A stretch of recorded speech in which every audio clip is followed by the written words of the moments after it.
metal. Right. That's good of it.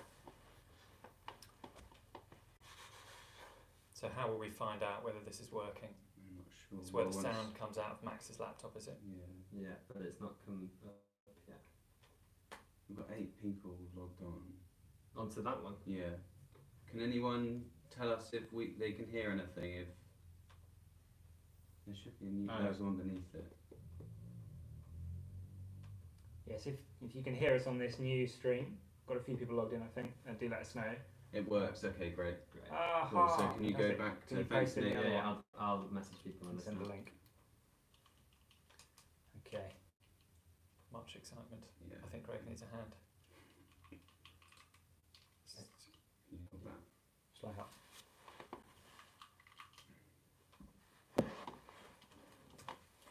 Okay, we can be heard now. So do you need to transfer people over from the That's what I'm doing now. other stream? So yeah, thanks for bearing with us. And we're just gonna wait a moment longer to give people a chance to come over from the Could you post a link? stream onto this one. We're just posting a link.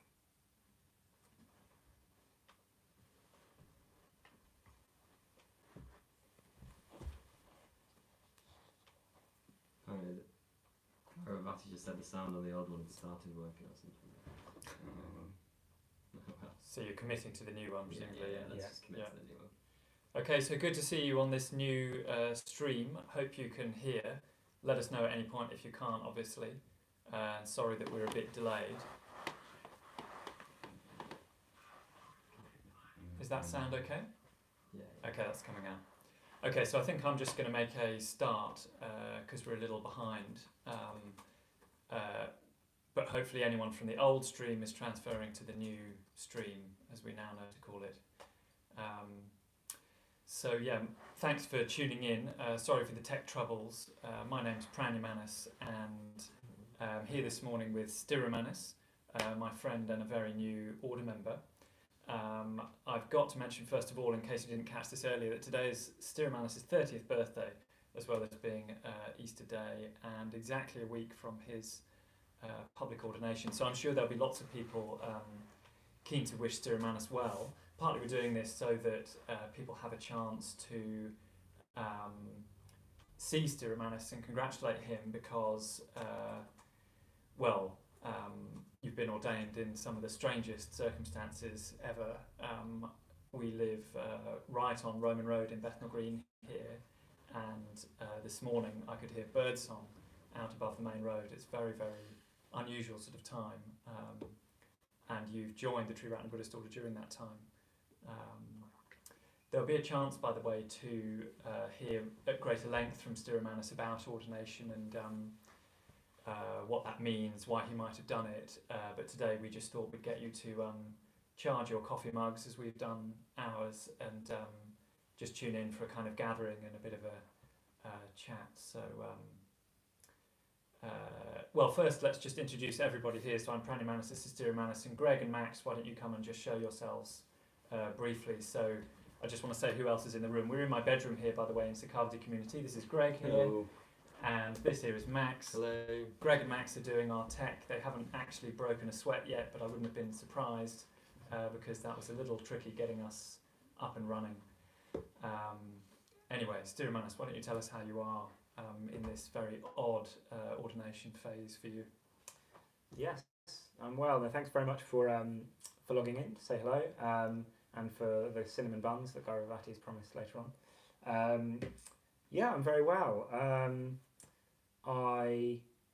I'm enjoying particularly I'm enjoying this period in community of us, the 11 of us that are here together at the moment, who are sort of spending so much more time together, and particularly to sort of do the ordination amongst all of my closest friends was really lovely. So I'm enjoying the positives of this situation. I think a bit more than perhaps some of the negatives even sort of particularly dawn. I've been quite sort of it's been it's been a bit of a whirlwind the last few weeks, but that's starting to settle now, and I'm starting to just feel a bit more like I'm just in the middle of my life and just around friends. Good.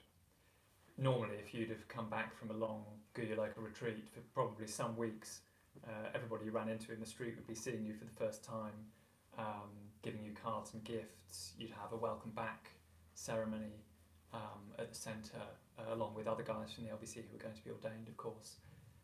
But as it is, people have only been able to drop packages at the door, haven't they? There's been a steady stream of gifts and cards building up outside your door. Yeah, which has been lovely. So I'm sure some of those people are watching now, but I really, really appreciated that. It was almost a full-time job for a couple of days. So just like every time I'd leave my room, I should get another gift and card, and I'm sort of unpack it and put it somewhere, and it's lovely. I think sort of between that and the people that are around and living in the complex in the centre and the three communities here who I've actually been able to physically see and wave at least, I felt really, really supported, and people are really bearing me in mind, which is lovely, and in a way a bit more directly than I would be able to do on at Guyaloka, or sort of tucked away in a mountain valley where I wouldn't be able to see people for a few months after the ordination. It's been really lovely just to see the immediate impact that it's had on people, and lovely to see that it's been a positive thing for other people that's been happening at this time as well. It's definitely felt like it's galvanised our community around something and others, and that's moving to see the effect of that, but also to be the beneficiary of all that goodwill. Really, it's been lovely. And everybody calling you by your new name, presumably. How are you finding that? We've got normally people have a 3-month period to sort of learn it and correct themselves before I turn back up. So these guys had about 2 minutes or something. So we've got on our fridge we've got like an equivalent of a swear jar or something for saying my old name. So we're sort of working on that. But it's great mainly. I find it quite funny, people sort of tripping over themselves to remember it. But and I slightly sort of every now and then I sort of veer between either repeating the new name, especially for the first few days, like repeating this new name over and over in my head, being like, that's my name, and every now and then having a sort of 10-second blip where I just cannot remember what my name is. But the experience of getting the new name has been lovely. Very unusual thing to happen. What did you make of it when you first heard the name? It sort of slightly caught Maitre Bandy slightly caught me on the hop in the private ordination. Like I sort of knew he was about to tell me my name, but I didn't. It sort of still took me by surprise that he actually did tell me a name. And I had this strange experience of the very first moment that I heard it. I had this really strong sense that it was a name that was already in my family on my dad's side, and I thought of my dad and his dad, who I'd never met. And I had a really strong sense that it was like one of their names. I'm not quite sure what to make of that, but it sort of felt very familiar. And then sort of, I never thought I didn't like it, but it took a little while to sink in. And then over the night, I thought, oh yeah, I really like that. I also like the fact that I share a half name with Sthiramanas here, and Maitre Bandy he said, you are Sthiramanas, that's just your name, but also it's nice that Sthiramanas, you share a connection with that. So I'm really sort of pleased with that, and largely just sort of reflecting on it and trying to work out what that sort of means, or how I live up to that, and that's still quite sort of fresh. What does it mean? I think the literal translation that would be written somewhere, although I've not actually seen it written anywhere, is just steadfast mind. So sthira being steadfast and manas being mind. And the way Maitre Bandy talked about it was more in terms of, was particularly in terms of sort of loyalty and friendship and sort of steadiness in through situations and in relation to other people, and sort of a steadiness of, I guess, of positive emotion and friendliness, which is lovely. But also he sort of mentioned in that as well the sort of the aspirational element of it is towards a kind of a mind that is truly steady, which would which would have to be a mind that Will feed them to me, because this is a good opportunity for people to ask Sthiramanas questions who haven't yet been able to see him since he's cooped up. You've got one already, have you? Okay. Yeah, Navakula Ah. would like to know what you've been up to since you got ordained. Okay, so Navakula community who are just over the way and who gathered at a safe distance to see the announcement of your name are wondering what you've been up to since the ordination. It's been funny because it's an ordination that's happened not on retreat, although the community has sort of, particularly in the build up to the ordination, was doing a lot more communal practice, and we've kept a thread of that running through. But I felt the sort of momentum building up to the ordination it definitely entered a new phase. So since I've definitely really realised that I'm not sort of on retreat in this period, which has been fine, but it's been a bit of a balancing act to work out how to kind of keep connected with it or something when I'm also just watching film with the community and playing chess with Max and things like that, which has all been really nice. I've been enjoying it, but trying to work out how to stay in touch with it. It already feels like quite a long time ago. I think the main way that I've been doing that is through starting to get familiar with the sadhana practice. So Paramabandhu, who was my public preceptor but also does the Manjughosha practice, has been introducing me to that. So doing that every day has been a kind of way to kind of really keep tapping into that and trying to keep a bit more space in the mornings, particularly to keep exploring that. But I'm still working on trying to kind of carve out that space, and I think over the next few days particularly I need to kind of keep making myself do that, because it's very easy just to be sort of in the middle of my life rather than on retreat, letting it all sink in.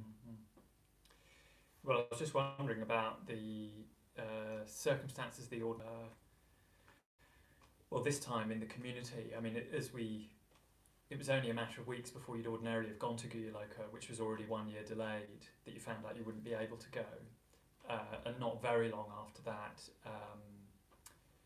the lockdown measures came in, didn't they? So perhaps you could just say a bit about life in the community, which had to be suddenly your context for the ordination, and there weren't really other options quite suddenly. Yeah, I mean, when initially the prospect of not being able to go to Guyaloka this year and having to wait potentially another year, I sort of found, as that looked more and more likely, I found that quite a painful prospect. But when at the moment that it was actually confirmed that the course wasn't going to go ahead, then that was when Paramabandhu suggested that we did the ordination here, and quite immediately I had a sense of that being sort of right in some way. I really, it's really sort of heightened the degree to which it's really heightened the sort of my awareness of just how much I love the LBC and this community that I live in, particularly, and the people who are here, the ordination there, and particularly sort of in this building, it makes the sort of the physical space of the LBC somehow more significant for me. Yeah, I was just wondering about that too, because it's such an iconic building, and yet being ordained for, but very rarely. Do you want to say something about this building and what it was like being ordained here? Yeah, so I mean, I remember when I sort of, my recollection of first coming to the LBC was sort of walking into the courtyard, and it's got, maybe in the way that it's sort of transformed in my memory, it's got a slightly sort of magical quality to it, the sense of kind of coming in and having a sense of, there's an atmosphere or something that I really like here. And then from quite quickly after I'd first come along, I had a sense that this was somewhere I wanted to spend a lot of time. So it's sort of like the thread of that sort of continued all the way to this ordination, which is probably going to be the most significant thing I do in my life, I'd expect. And that happening sort of in the context of the building. It's also made me feel closer to Bhante Sangharakshita, whose ordination it is in a way. Maitreya Bandhi made the point during my private ordination that he's saying, isn't it interesting that the last time that I met Bhante, I was interviewing him for the LBC's magazine about the founding of the LBC and about the kind of the myth of the LBC and the Sakavati myth of the happy land that was trying to be created, a new society in the middle of London. And he was saying it's interesting that you, the last time you met him, you were interviewing him about the LBC, and here you are being ordained right at the top of the building. And there is something of that. I can't quite sort of say why that feels. It feels important, but it sort of does. It's got its own. There's a sort of, I don't know, a sort of, I like the metaphor of that or something, and I think it makes what I've been given by this building feel all the more, by this building, all the people in it particularly, feel all the more real or something. Good. So just see what else people are saying in the comments briefly. We've got a question that says, how did it feel, this is from Leslie L, how did it feel to have your public ordination online with people watching from around the world? Okay, so that's Leslie Lindsay, I assume. Nice to see you, Leslie. Hope you're feeling better. So your public ordination being viewed around the world, also very unusual. So Leslie's asking how that was. Yeah, I was thinking it's possibly the least public ordination, because there were only, I think, 4 of us in the room, and one of the most public ordinations at the same time, which was this odd balance of like in this quite quiet shrine room. It was just, I mean, I was only really paying attention to Paramabandhu, who's directly in front of me. So the public ordination was live streamed, just to explain. Yeah. That's why there were 4 people in the room. Yeah, for anyone who missed it. And I was quite conscious of it to begin with. The night before, particularly, I'd sort of told quite a lot of friends and old school friends and so on, and sort of thought, you know, there'd be a range of people who are watching, some of whom who've never been to the LBC before and so on. It's quite a, you know, it's quite a elaborate ritual in a way, so I was a bit nervous to begin with, but then I think I sort of felt, it was a bit like there was a large audience there actually. It sort of felt like, I didn't actually know how many people were watching, but I knew that there would be quite a lot, and I sort of felt their eyes almost to kind of, which did have a sort of intensifying quality, and then especially when I came out into the courtyard where Maitreya Bandhu announced the name, and then, you know, the different communities sort of appeared from behind their different screens where they were doing rituals themselves, and I felt more of that come in. And then when I sort of turned my phone on, and there were lots of people who were saying, oh, you know, congratulations, and we were watching, and people I didn't know, friends had told other friends that it was happening, and so I was nervous a bit to begin with, but it was really lovely, and it sort of felt like, even particularly like my parents being able to watch it, which wouldn't have been possible if I'd been in Gayaloka. That felt really like a gift as well, and I think they were really pleased to be able to. So it was great, really. And have you spoken to your parents yet? Yes, I spoke to them. I've sort of been, I've been slowly getting back to people, and apologies to those who I haven't yet, but I'm sort of, you know, it's a lovely position where there's lots of people to get back to. And what do your parents make of it all? They were very, they were very pleased with it all. Really, they're very, very, very supportive. My parents, and sort of using the name and desperately trying to get it right. And my mum wrote me a card saying happy ordination, and said she was slightly concerned that that wasn't the right thing to say, but it was very, it's very nice. They were sort of excited. My mum said she was pleased that she said she was irrationally pleased that it rhymed with my old name. It's frozen. Ooh. Apparently our live stream has frozen. Hopefully you can see if still hear us. You can do on my phone, great. So is the sound still okay? Sounds okay, but it's somebody else has said no sound, but perhaps it's that. Okay. My mum said she was irrationally pleased that it rhymed with my old name. So I'll happily give her that. Yeah, sort of. It does just about, doesn't it? Yeah. Good. Okay. Any other questions or comments? Yeah.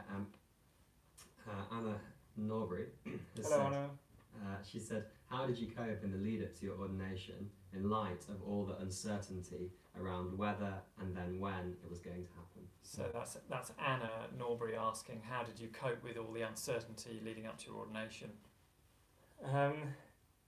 Well, it was uncomfortable. I mean, and it sort of seemed to. I definitely feel like I learned something from it. I sort of wouldn't change any of it now. I think the thing of, you know, the ordination sort of moved in time a number of times, and what it sort of looked like and how I imagined it kept sort of changing. I mean, there was an initial idea to do it here, but that was before the full lockdown, and there would have been other people in the shrine room, and then that, and then after that, one of our community got ill, so we had to enter a 14-day isolation, so we had to postpone it. Then during that time, there was the announcement about complete lockdown, so suddenly we couldn't have other people in the shrine room.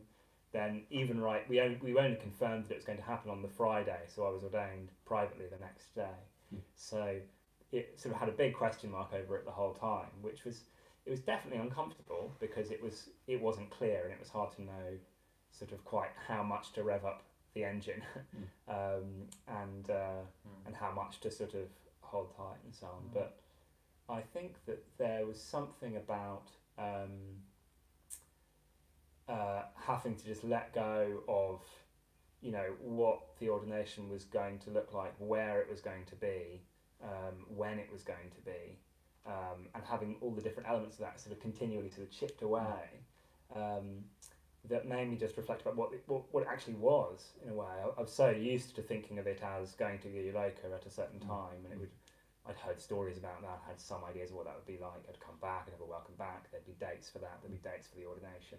It's sort of being sort of clear and sort of like my special time that I'd imagined already, and that being sort of knocked away, and different bits of specialness kind of being sort of knocked away, in a way was really good, because it meant I was just I really had to sort of give up. I think at some point I sort of had to just give up the whole idea of the ordination, and what I was left with was a momentum towards something that wasn't so concrete. So I didn't feel any less. I felt more inspired, if anything, but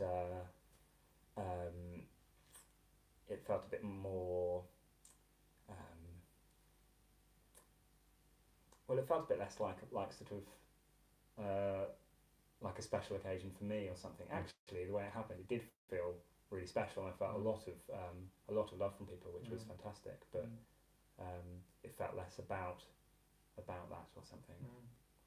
I think I'll always particularly remember our community gathering on one of the courtyard roofs, another community being down in LBC reception, and another being behind those plant trellises. Some of them stood on a bench, all to see from a distance, and the unveiling of your name, seeing you in the order robe, being the first person to be ordained like that, and seeing over the gates of the LBC all of this celebration and joy, and a sort of momentous occasion for everybody, but especially in your life, going down below from the vantage point we were at on the roof, a sort of near abandoned street beyond, with graffitied shutters closed down over the shops, and just the odd person scuttling past in a face mask, and petals and confetti going through the air, and musical offering on the saxophone, particularly sort of beautiful and almost slightly eerie. So a particularly memorable ordination for everybody, I should think,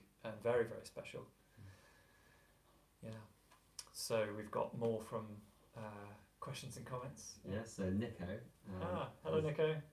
Has said, have you had any significant dreams since or leading up to your ordination? And sadhu whoop whoop. Okay, so Nico says sadhu whoop whoop. Nice to see you, Nico, and he's asking if you've had any significant dreams. Not just before the ordination. I was sort of hoping that, like, the night before I'd have something really meaningful or something. I actually spoke to Suvadra, who ordained Maitreya Bandhu, who was saying that the night before he was ordained, he dreamt that Bandhu killed him, which I found reassuring. It's like it doesn't need to be it doesn't need to be really meaningful. About a few months before the ordination, I had a dream wherein the ordination was sort of happening in a way that it sort of shouldn't or something. It was not at Guyaloka, and it was all a bit crazy, and then just as I was about to go in, these helicopters came over and started dropping bombs, and I thought I was about to die.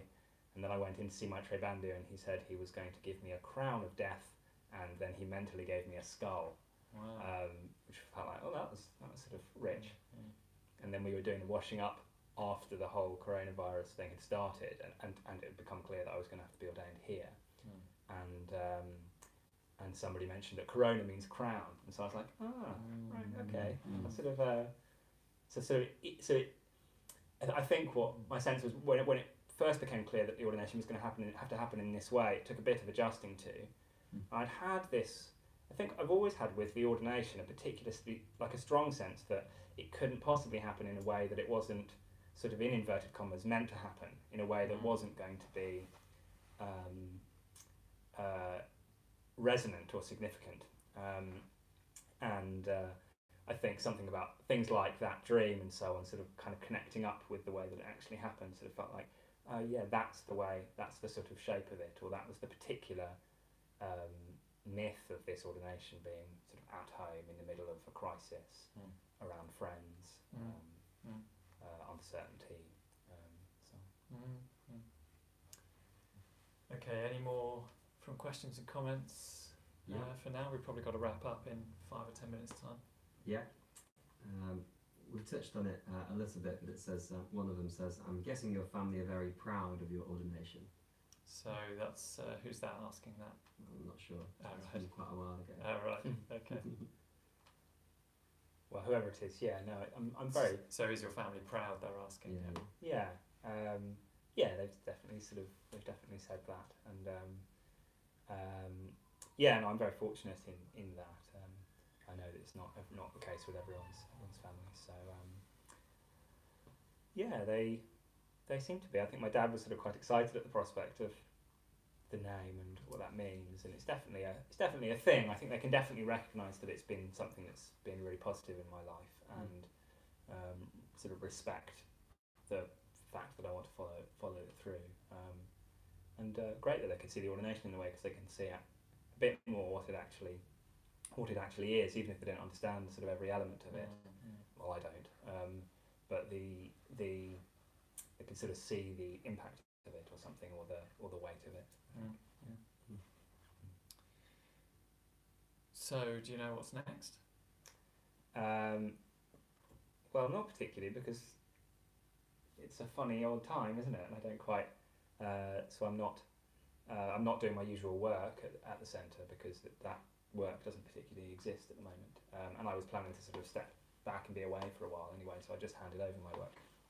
But I'd like to be around and be connecting with people in the community. I'd like to, do a bit more. I'm going to start to do a bit more sort of teaching in an online sense, and try and connect with people that I'd known from around the Sangha. So I think I've been giving myself about a week or so after the ordination to sort of try and be a bit more like I'm on retreat and let it sink in a bit more. But then I would like to, I'd like to be a bit more active again. I feel like I sort of got some accrued energy that I want to do something with. Which I think may be to do with communicating with people and trying to just keep those connections going, even when I can't see people. And then, who knows when the centre eventually reopens, what that will look like. But I mainly just I sort of feel like I've been given a lot by the LBC and the LBC Sangha, and I'd like to sort of, in whatever way I can, I'd like to sort of start giving back to that. And as Buddhists, generally, we'd normally have to practice with not knowing the future, but now seems to be a particularly conducive time to that kind of practice, doesn't it? Because you don't know when you'll be able to go down into a full centre as an order member. You don't know when you'll be able to go on retreat, presumably. So in a way, all that uncertainty over your ordination is carrying on, isn't it? Yeah, and I feel like some of the sting of that's been taken out now that it's happened.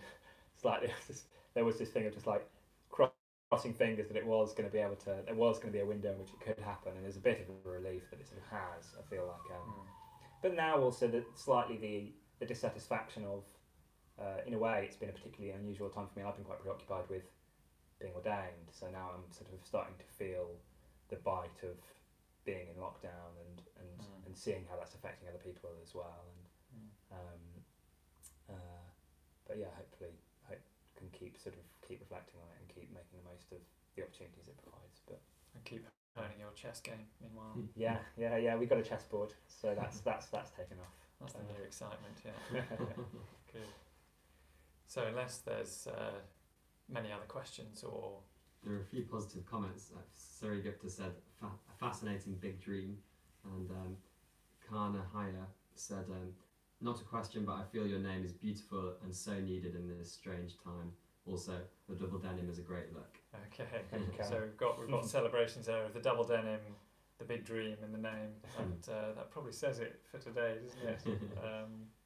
So I think, I think we can probably wrap it up there. But thank you very much, Sthiramanas, for offering us your thoughts and for showing yourself to the world, at least via a live stream. I'm sure people have appreciated being able to have a good look at you. And hear a bit about your name and being ordained in the building and what your life's been like over recent weeks and what it might look like in the next few weeks. Of course, people can keep watching this video. It'll just go onto our YouTube channel, so you'll be able to send it round to others and share it and so on, even if people didn't catch it now. So thank you very much. Yeah. Is there anything you want to add before we go off air?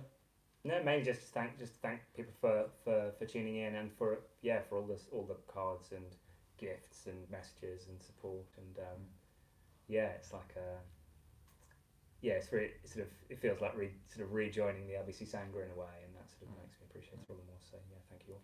Yeah, so do keep bearing Sthiramanas in mind. Do keep the cards and gifts flowing in and celebrating this very unusual but I think very special ordination. And of course you can tune into any LBC event at 7 p.m. any weeknight, and there's yoga sessions as well, so just keep visiting our YouTube channel. Thanks. Do give money to the LBC if you can as well, and keep the sort of keep the whole thing rolling along. It's been great to see that people have been so generous in this time. Yeah. Mm-hmm. Good, and thanks very much to Greg and Max as well, our tech men, and thank you very much all for tuning in and your comments and questions and so on. Good, so goodbye, and we'll leave it there.